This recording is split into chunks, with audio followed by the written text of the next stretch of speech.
প্রভু শ্রীরামকৃষ্ণদেব তার ভক্তদেরকে একটি গল্প প্রায় করতেন, হাতির মধ্যে নারায়ণ।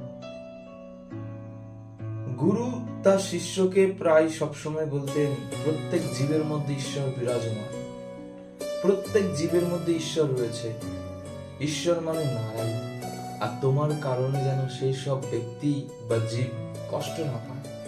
তুমি যখন কোনো খারাপ আচার ব্যবহার করছো সেই মানুষটির সাথে, সেই জীবের সাথে, তুমি জানলে যে তুমি ঈশ্বরের সাথে সেই ব্যবহারগুলি করছো। তাই তোমার আচার বিচার সর্বদাই উত্তম হওয়া উচিত, ভালো হওয়া উচিত। তোমার কারণে যেন কোনো জীব জগৎ কষ্ট না পায়, কোনো মানুষ কষ্ট না পায়। তোমার কারণে যদি কোনো মানুষ কষ্ট পায়, তাহলে তুমি জানবে তুমি নারায়ণকে কষ্ট দিচ্ছ।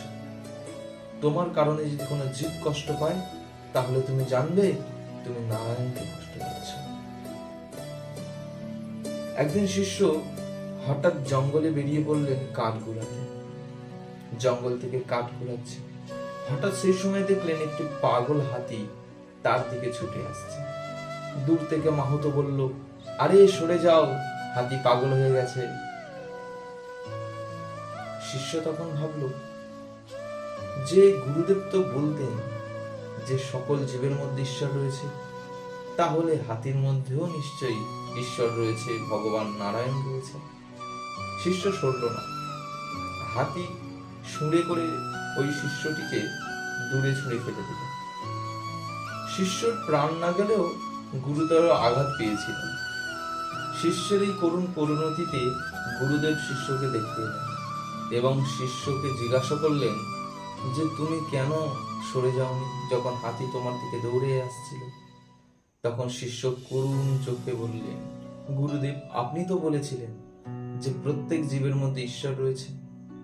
তখন গুরুদেব হেসে বললেন, সেই মাহাতুর মধ্যেও তো ঈশ্বর রয়েছে, তাহলে তুমি কেন সরে যাও? মাহাতো বলতে এখানটা যিনি হাতির রক্ষণাবেক্ষণ করেন, হাতির পর্যালোচনা করেন, তাকে মাহাতো বলা হয়। তাহলে সেই মাহাতুর মধ্যেও তো ঈশ্বর রয়েছে, তাহলে তুমি কেন সরে যাও? আমরা এই গল্পের মধ্যে থেকে কি জানতে পারি, কি শিখতে পারি? ঈশ্বর সর্বত্র বিরাজমান, কিন্তু এর মানে এটা নয় যে আমাদের সাধারণ বুদ্ধি ব্যবহার করা যাবে না। ধর্ম পালনের সাথে বিবেক ও বিচার শক্তি থাকা জরুরি।